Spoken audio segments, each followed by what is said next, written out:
अस्सलाम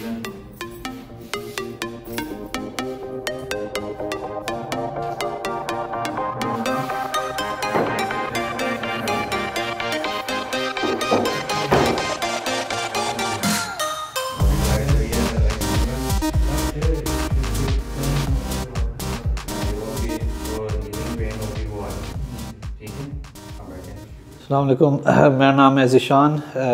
मैं इधर आया हूँ कायरोप्रैक्टर को देखने।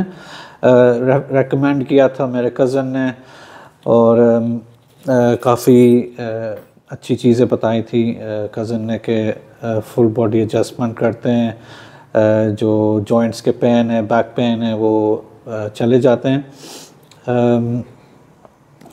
मुझे इतना ख़ास नहीं है दर्द, लेकिन हर इंसान को करना चाहिए हर 3 तो 6 महीने तक। और ये जो दवाइयाँ हैं उनके साथ इतना आराम नहीं आएगा, लेकिन अगर इधर आएंगे तो काफ़ी अच्छा है। मुझे अच्छा फ़ील हो रहा है, लाइट फील हो रहा है और मैं रेकमेंड करता हूँ कि हर इंसान को आना चाहिए इधर।